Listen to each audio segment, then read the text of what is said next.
thinking about life. Book the buck 95, get for living outside. Thinking I die for the past lives. Some of my time, gotta fit in my size, gotta pimp on my ride, gotta dinner by 5, gotta think of my pride. In front of our crime, I'm ahead of my time. Tip of hottest mind, this shit no action about design. Sometimes, damn right. Sometimes, you can't wait, they broke the camel's back. Gonna take us all down straight. Pick a fight, earn a strike, run a light, out of spite, up all night, wrong or right, take a bite. Hey. Eat the rich, eat the rich, drink the rich, fucking sticks, split it, focus.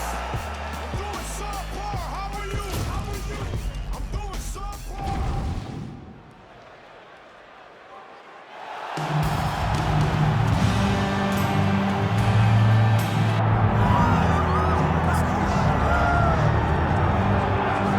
Well, it's always tough when you draw that high-level wrestler who has a lifetime of experience in a one-on-one competitive situation.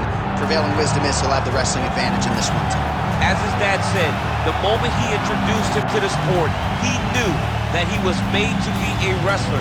The kid slept in his headgear. He only wants to wrestle, and by doing that, he puts you in danger. He's constantly in your face, constantly trying to dig at your gas tank.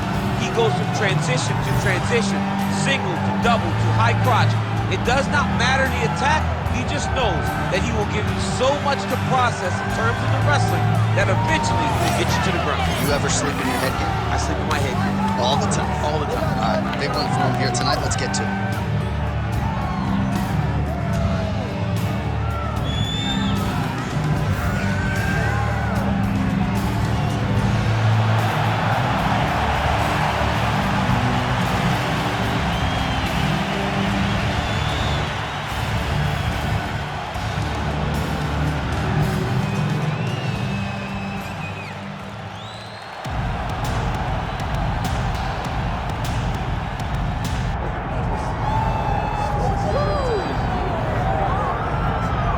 This dude is an absolute marauder, high-level wrestler, and when he is at his suffocating best, punishing UFC fighters on the canvas, looks like he might be able to make a real concerted world title run, at least to me.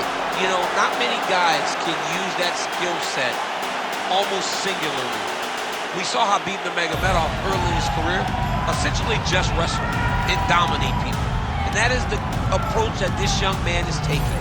He is so good at getting in your face and making you work. You gotta be preemptive. You cannot allow him to grab your leg. If you get your leg, you're going down. You gotta be moving, you gotta stay on your feet, because this guy, if you get your leg, he's like a dog on a bone, and it's that single leg, a thing of beauty. And he basically guaranteed a finish here tonight. Certainly believes the takedown is gonna be there, and we will not be surprised if he goes for one over. But John, is that in the matchup, or is that in his belief in his skill set that he's gonna finish this fight? Unreal. Our tale of the day for this, our main event of the evening. All right, now to get us started, we go inside the octagon where we find Bruce Buffer. Ladies and gentlemen, this is the main event of the evening.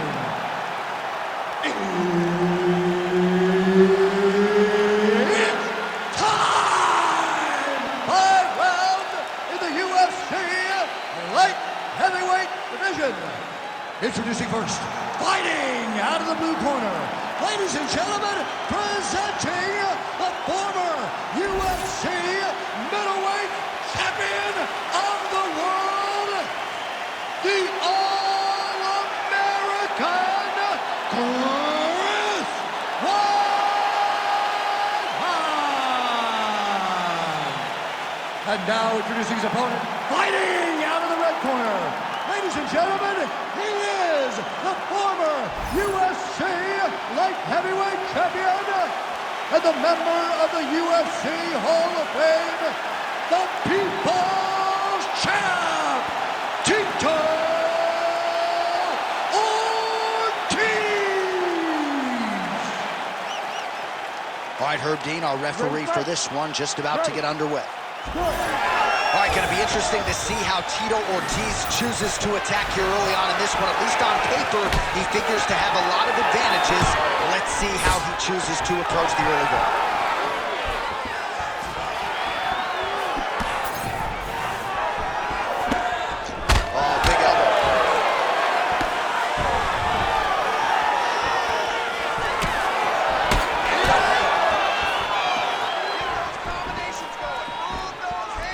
fighting behind a nice jab. Oh,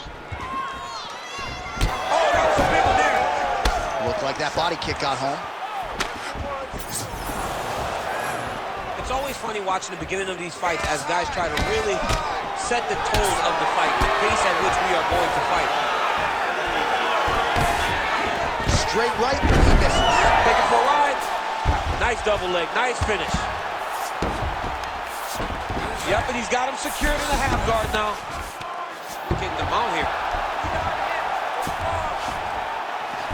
He's doing a really good job putting himself in position.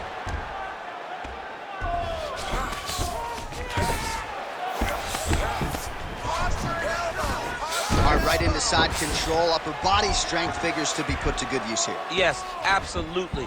And you got to look for his opponent to turn back into him. He should chase guillotine, but the opponent turns to the opposite side. He can take his back, throw his hooks in, try to choke, or flatten him out. Just go for the finish. Well, this is some serious pressure from the top by Weidman. Great job finding his shots from the top position. Going for that patented rear naked choke now. Oh, he's got him in a choke here.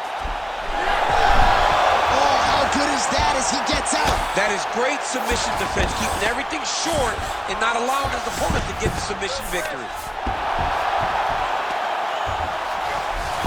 Tito's in half guard. Well, that was a high-level extended battle on the ground. Now, though, the athletes back to their feet, and no surprise, the crowd responds in kind. The crowd just loves whenever they get two high-level strikers going at it. It was very hard to get back up after getting taken down, but he's got there now. Let's see if he can take advantage of it. Loads up on the right hand and lands. Those are big strikes. Oh, look at that head snap back as he connects with another uppercut. Not the first time he's landed that weapon tonight. That's his best shot, man. He's so good at it. He's so good at finding it. And when you think you got a beat on the right uppercut, he shifts his weight off to the side and lands it on the left side. What a great understanding of landing that punch.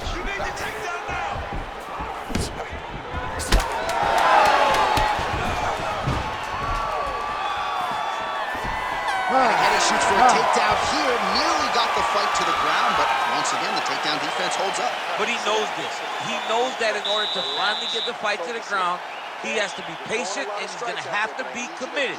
If he thought that he would get every takedown he shot, he would not find the success that he intends to get. All right, let us now take a look back at some of the highlights from that previous round. We'll see if we can isolate the exact strike that caused that cut to his lip.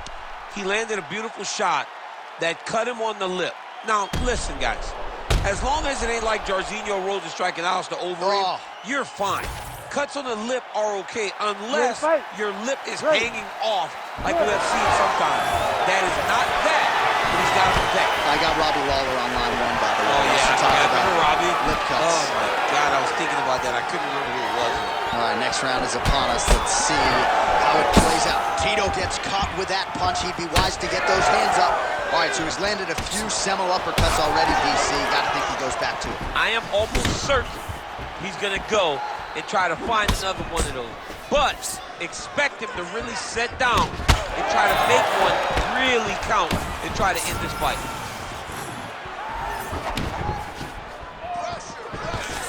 That was a nice transition.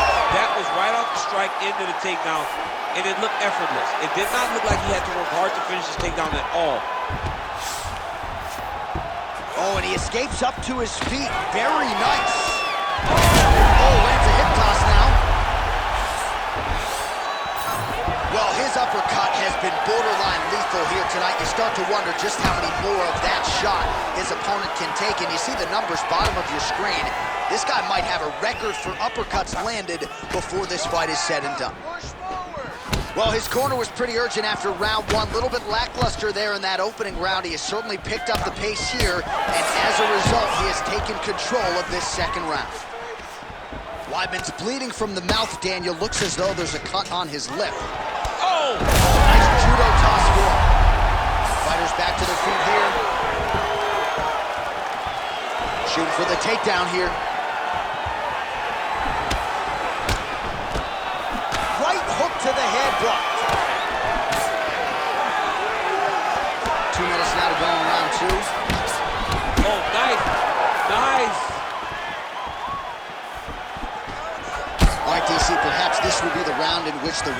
actually goes for a takedown. He's not even feinting shots thus far. It's crazy because the takedown set up the striker. He is limiting himself in his approach because he's not using a skill that he's become known for.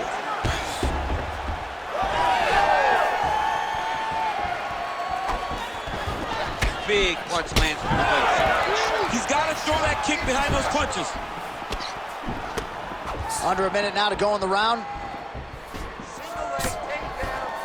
Unable to connect with the right.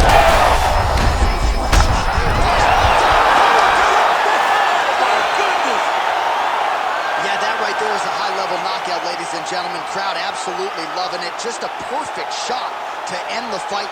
Landed flush. I'm not even sure his opponent saw it coming. So a huge, huge win for that young fighter here tonight.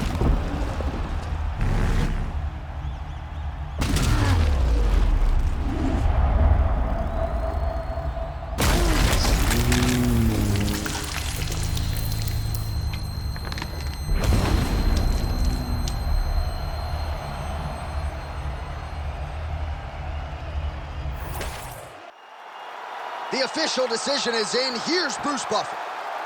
Ladies and gentlemen, referee Herb Deans called a stop to this contest at 4 minutes, 13 seconds of round number 2. Declaring the winner by knockout, the People's Champ, Tito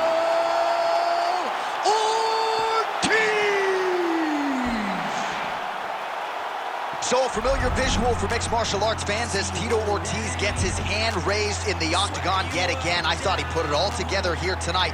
And in a career that has been full of one big fight after the next, Tito Ortiz comes up large yet again tonight.